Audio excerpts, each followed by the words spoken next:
রেখে কতটুকু দায়িত্ব পালন করতে পারবে তা নিয়ে চিন্তিত পুরো পুলিশ বাহিনী। আর সরকারের মিত্রদের ঘুম হারাম হয়ে যাচ্ছে জোট আর আসন ভাগাভাগি নিয়ে। সরকার, প্রশাসন আর সরকারি মিত্রদের এসব চিন্তা দৃশ্যমান, এসব নিয়ে নিয়মিত গণমাধ্যমে খবর প্রকাশিত হচ্ছে। তবে পর্দার আড়ালে সরকারের মানে যমুনার যে চিন্তা সেটি একেবারে ভিন্ন কিছু নিয়ে, যারা মাঠে নেই তাদেরকে নিয়ে।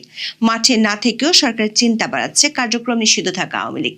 চিন্তা বেড়েছে জাতীয় নিরাপত্তা উপদেষ্টা খলিলুর রহমানের মার্কিন সফরের পর। সূত্রগুলো বলছে, আওয়ামী লীগকে ফেরানোর প্রক্রিয়া নিয়ে কাজ করতে গত মে মাসে বিদেশিরা ট্রুথ অ্যান্ড রিকনসিলিয়েশন কমিশনের সুপারিশ করেছিল। সেজন্য সরকারের আইন উপদেষ্টা ও সাবেক প্রধান বিচারপতি দক্ষিণ আফ্রিকা সফরও করেছিলেন। সে চিন্তায় কেন ভাটা পড়েছে সে বিষয়ে জানতে চেয়েছে আমেরিকা সহ বেশ কয়েকটি দেশ। সাথে যোগ হয়েছে আরো বেশ কয়েকটি দেশ এবং সংস্থার পক্ষ থেকে অন্তর্ভুক্তিমূলক নির্বাচনের চাপ। আবার গোয়েন্দা সংস্থাগুলোর আশঙ্কা হলো নির্বাচনের মাঠ থেকে আওয়ামী লীগকে পুরোপুরি বাইরে রাখায় সহিংসতা আর বিশৃঙ্খলা বেড়ে যেতে পারে বহুগুণে, যেটি সামাল দেয়া অসম্ভব হয়ে পড়তে পারে। সাথে সংখ্যালঘু নির্যাতনের ঘটনা বাড়লে বিদেশিদের প্রশ্নের মুখে পড়তে হতে পারে সরকারকে। গোয়েন্দা সূত্রগুলো বলছে, নির্বাচনের বিরুদ্ধে আওয়ামী লীগের নেতা কর্মীরা 18 জানুয়ারির পর ব্যাপকভাবে সক্রিয় হতে পারে। এমন পরিস্থিতিতে দেশে ও বিদেশে নানা তরফ থেকে আওয়ামী লীগকে নিয়ে আসা নানামুখী চাপ নিয়ে এখন সরকারকে ভাবতে হচ্ছে। অন্যদিকে সরকারের 3 মিত্রই চিন্তিত কিভাবে আওয়ামী লীগের ভোটগুলো নিজেদের বাক্সে আনা যায়। বলা যায় মাঠে না থেকে মাঠের অনেকখানি দখলে রেখেছে আওয়ামী লীগ। বিস্তারিত জানতে চলুন যাওয়া যাক বিশ্লেষণে। নির্বাচনে সুষ্ঠু পরিবেশ বজায় রাখতে সবচেয়ে বড় দরকার শক্তিশালী আইন শৃঙ্খলা বাহিনী। কিন্তু গণমাধ্যমের খবর হলো ভোটকে ভয় পাচ্ছে পুলিশ। ভোটের দিন স্বাধীন ও চাপ মুক্তভাবে দায়িত্ব পালন করা যাবে কি না তা নিয়ে বাহিনীর ভেতরে সৃষ্টি হয়েছে এক ধরনের ভীতি, শঙ্কা।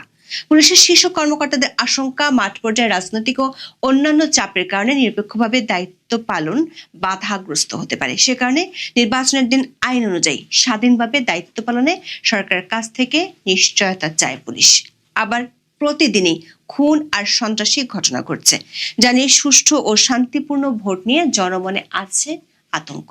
বিশেষ করে সরকারের মিত্ররা গত 17 মাসে পুলিশের উপর যে পরিমাণ মব সন্ত্রাস চালিয়েছে তা নিয়ে চিন্তিত সরকার। অবশ্য সরকারের মিত্ররা আপাতত ব্যস্ত নিজেদের ঘোষিত জোটের ভাঙ্গন ঠেকাতে। ইসলামী ভোট একই বাক্সে আনার ঘোষণা দিয়ে জামাত ইসলামী সহ 8টি দল জোটের ঘোষণা দিয়েছিল। পরে সে জোটে যোগ দেয় সরকারি king's party, NCP, AB party ও এলডিপি। এনসিপির যোগ দেওয়ার পরে আসন ভাগাভাগি নিয়ে শুরু হয় জোটের বিবাদ। আসন ভাগাভাগি নিয়ে এই 11 দলীয় জোট যৌথ ঘোষণা দেওয়ার কথা থাকলেও তা ভেস্তে গেছে। দৈনিক প্রথম আলোর খবরে বলা হয়েছে, জামাত ইসলামীর সঙ্গে আসন সমঝোতা যখন জটিলতায়, তখন নতুন জোটের ইঙ্গিত দিলেন ইসলামী আন্দোলন বাংলাদেশের জ্যেষ্ঠ যুগ্ম মহাসচিব ও মুখপাত্র গাজী আতাউর রহমান। গাজী আতাউর রহমান বলেন, 20 জানুয়ারি হলো মনোনয়নপত্র প্রত্যাহারের শেষ দিন। নির্বাচন হলো ফেব্রুয়ারির 12 তারিখ। ফেব্রুয়ারির 12 তারিখের আগ পর্যন্ত যে কোনো কিছু ঘটতে পারে। একাধিক গণমাধ্যমের খবরে বলা হয়েছে, জামাত ইসলামী নিজেদের জন্য 109টি আসন রেখে মিত্রদের জন্য 110টি ছেড়ে দিতে চায়। সেখানে চরমোনাই পীরের ইসলামী আন্দোলন 50টি আসন চাইছে, কিন্তু জামাত 40টির বেশি আসন ছাড়তে রাজি নয়। সমস্যা আছে মাওলানা মামুনুল হকের সাথেও। আশঙ্কা দেখা দিয়েছে আসন সমঝোতা না হলে এই জোট থেকে জামাত ছাড়া বেশিরভাগ ইসলামিক দল বেরিয়ে যেতে পারে। দর্শক, এইসব দৃশ্যমান চিন্তার বাইরে সরকারকে সামাল দিতে হচ্ছে অদৃশ্যমান একটি বিষয়কে। সেটি হলো কার্যক্রম নিষিদ্ধ থাকা আওয়ামী লীগ ও অন্তর্ভুক্তিমূলক নির্বাচনের চাপ। গত বছরের 12 মেতে সরকারের নির্বাহী আদেশে আওয়ামী লীগকে নিষিদ্ধ করার পর নির্বাচনে আওয়ামী লীগ অংশ নিতে পারবে কিনা, দলটি যদি নিষিদ্ধ থাকে তাহলে তার ভোটাররা কি করবে, এসব নিয়ে বহু আলোচনা হয়েছে। সবশেষ বাংলাদেশের আগামী সংসদ নির্বাচনকে অন্তর্ভুক্তিমূলক করার আহ্বান জানিয়েছেন 4 ব্রিটিশ এমপি। তারা বলেছেন, সব দলের অংশগ্রহণ না থাকলে কোনো নির্বাচনকে গণতান্ত্রিক বলা যায় না। হাউস অব কমন্সের এই 4 এমপি হলেন Bob Blackman, Jim Shannon, Jas Athwal এবং ক্রিস ল। বিবৃতিতে তারা বলেন, ফেব্রুয়ারি নির্বাচনের অপেক্ষায় থাকা বাংলাদেশ গুরুত্বপূর্ণ সন্ধিক্ষণে দাঁড়িয়ে আছে। কিন্তু এমন পরিস্থিতিতে ব্যাপক জনসমর্থন থাকা রাজনৈতিক দলগুলোর উপর বর্তমানে নিষেধাজ্ঞা রয়েছে। এক্ষেত্রে জাতিসংঘের পাশাপাশি যুক্তরাজ্য বাংলাদেশের দীর্ঘদিনের মিত্রদের পরামর্শ উপেক্ষা করা হয়েছে। এই 4 ব্রিটিশ এমপি বলেছেন, মুক্ত, সুষ্ঠু ও অন্তর্ভুক্তিমূলক নির্বাচন না হলে বাংলাদেশের লাখ লাখ সাধারণ নাগরিক ভোটাধিকার থেকে বঞ্চিত হবেন এবং তারা ভোট দিতেই যাবেন না। বিবৃতিতে বলা হয়, সব প্রধান রাজনৈতিক দলের অংশগ্রহণ ছাড়া অনুষ্ঠিত কোনো নির্বাচনকে গণতান্ত্রিক বলা যায় না। বাংলাদেশের ভোটারদের উপর এমন বিধিনিষেধ আরোপ করা ডক্টর মোহাম্মদ ইউনূসের নেতৃত্বে অন্তর্বর্তী সরকার উচিত হয়নি, যারা কিনা নিজেরাই অনির্বাচিত। দর্শক, এর আগে ব্রিটিশ, আমেরিকান ও অস্ট্রেলিয়ান সংসদ সদস্যরা এমন চিঠি দিলেও অধ্যাপক ইউনূস তার আগের অবস্থানে অনড় ছিলেন। যে অবস্থানটি তিনি প্রকাশ করেছিলেন 2024 সালের 30 অক্টোবর। ওই দিন ব্রিটিশ সংবাদমাধ্যম দ্য ফিনান্সিয়াল টাইমসকে দেওয়া এক সাক্ষাৎকারে তিনি বলেছিলেন, সাবেক প্রধানমন্ত্রী শেখ হাসিনা এবং তার দল আওয়ামী লীগ কোনো স্থান পাবে না বাংলাদেশে। তবে একাধিক সূত্রে জানা গেছে, জাতীয় নিরাপত্তা উপদেষ্টা খলিলুর রহমানের আমেরিকা সফর অধ্যাপক ইউনূস ও তার পরিষদকে চিন্তায় ফেলেছে। 8 থেকে 12 জানুয়ারি আমেরিকা সফর করেন খলিলুর রহমান। সেখানে অ্যালিস্টার হুকার ও পল কাপুর সহ তিনি বেশ কয়েকজন মার্কিন শীর্ষস্থানীয় কর্মকর্তার সাথে বৈঠক করেন।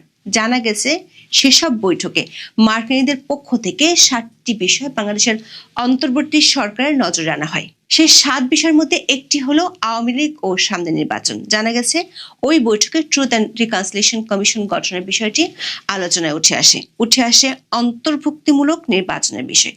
খলিলুর রহমানের পক্ষ থেকে বিচার শেষ না হওয়া পর্যন্ত আওয়ামী লীগের কার্যক্রম নিষিদ্ধ থাকার বিষয়টি জানানো হলে মার্কিন কর্মকর্তা প্রত্যুত্তরে বাংলাদেশের 17টি জঙ্গি সংগঠনের সদস্যদের কেন গ্রেপ্তার করা হচ্ছে না সে বিষয়ে জানতে চাওয়া হয়। প্রশ্ন রাখা হয়, জেলপলাতক জঙ্গি সংগঠনের নেতারা প্রকাশ্যে কর্মকাণ্ড চালাচ্ছে কিভাবে? দর্শক, গত বছরের মে মাসে বিদেশি বেশ কয়েকটি দেশ ও সংস্থার পক্ষ থেকে সরকারকে ট্রুথ অ্যান্ড রিকনসিলিয়েশন কমিশন গঠনের প্রস্তাব দেওয়া হয়েছিল। 10 মে আইন উপদেষ্টা আসিফ নজরুল জানিয়েছিলেন, এই কমিশন গঠন করবে সরকার। পৃথিবীর বিভিন্ন দেশে এ ধরনের কমিশন গঠন করার জন্য দক্ষিণ আফ্রিকার কথা স্মরণ করা হয়। কারণ 1995 সালে সর্বজন শ্রদ্ধেয় আর্চ বিশপ ডেসমন্ড টুটুর নেতৃত্বে সেখানে যে ট্রুথ অ্যান্ড রিকনসিলিয়েশন কমিশন গঠন করা হয়, তার অনুসৃত প্রক্রিয়া, পদ্ধতি, বিধিবিধান সবই আদর্শ ও অনুসরণযোগ্য বলে সারা পৃথিবীতে মান্যতা পেয়েছে। এরপর কিভাবে এই কমিশন গঠন করা যায় সে অভিজ্ঞতা নিতে দক্ষিণ আফ্রিকায় যান আইন উপদেষ্টা ডক্টর আসিফ নজরুল ও সাবেক প্রধান বিচারপতি সৈয়দ রেফাত আহমেদ। কিন্তু সফর থেকে ফিরে তাদের সে পথে আর আগাতে দেখা যায়নি। অবশ্য তার আগেই বিদেশিদের চাপ সামলানোর জন্য অধ্যাপক ইউনূস কয়েকটি বিদেশি মিডিয়াকে সাক্ষাৎকার দিয়ে বলেন, আওয়ামী লীগ নির্বাচন করবে কি না সেটি তাদের সিদ্ধান্ত নিতে হবে। এরপর সাবেক প্রধানমন্ত্রী শেখ হাসিনা বলেছিলেন, তার দল নির্বাচনে অংশ নিতে চায়। 13 জানুয়ারি সন্ধ্যা অধ্যাপক ইউনূসের সাথে দেখা করেন ডোনাল্ড ট্রাম্প প্রশাসনের দায়িত্ব পালনকারী যুক্তরাষ্ট্রের 2 সাবেক জ্যেষ্ঠ কূটনৈতিক অ্যালবার্ট গম্বিজ ও ফরস্টান। তারা আওয়ামী লীগের উপর নিষেধাজ্ঞা তুলে নেওয়া এবং ট্রুথ অ্যান্ড রিকনসিলিয়েশন কমিশনের বিষয়ে জিজ্ঞাসা করেন। অধ্যাপক ইউনূস অবশ্য বলেছেন, এই কমিশন করা যেতে পারে, তবে এখন নয়। এটি না করার দায়ভার তিনি চাপিয়েছেন আওয়ামী লীগের উপর, কারণ আওয়ামী লীগ এখনো ক্ষমা চায়নি।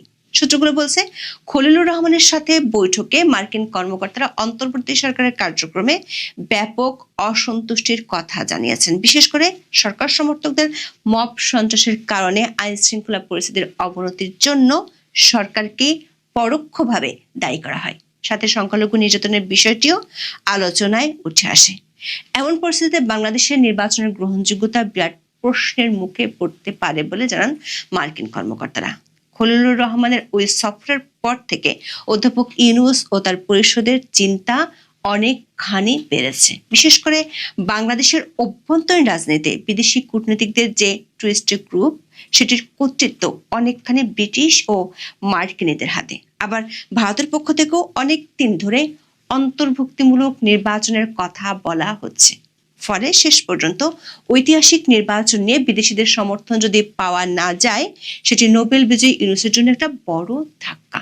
এমন চিন্তার সাথে যোগ হয়েছে গোয়েন্দাদের আশঙ্কা। গোয়েন্দা রিপোর্টগুলো বলছে, কার্যক্রম নিষিদ্ধ থাকা আওয়ামী লীগ 18 জানুয়ারির পর থেকে মাঠে নামতে পারে। বিশেষ করে আগের মতো জটিকা মিছিল শুরু করলে জনমনে ভোট নিয়ে শঙ্কা আরও বাড়তে পারে। অন্যদিকে সরকারের মিত্রদের চিন্তা আওয়ামী লীগের ভোট ব্যাংক নিয়ে। বিবিসি বাংলার খবরে বলা হয়েছে, বাংলাদেশে 2026 সালের জাতীয় নির্বাচনে আওয়ামী লীগের ভোট ব্যাংক একটা বড় ভূমিকা রাখতে পারে বলে মনে করেন মাঠ পর্যায়ের সম্ভাব্য প্রার্থীদের অনেকেই। দল হিসেবে আওয়ামী লীগ নির্বাচনের বাইরে থাকার সম্ভাবনায় নৌকার সমর্থক ভোটারদের আকৃষ্ট করতে বিভিন্ন দলের মাঠ পর্যায়ের জোর তৎপরতা দৃশ্যমান হচ্ছে। জন্য স্থানীয় পর্যায়ে নৌকার সমর্থকদের নিরাপত্তার আশ্বাস, মামলা, হামলা ও হয়রানি থেকে রক্ষার ও নানা রকম প্রতিশ্রুতি দেওয়া হচ্ছে।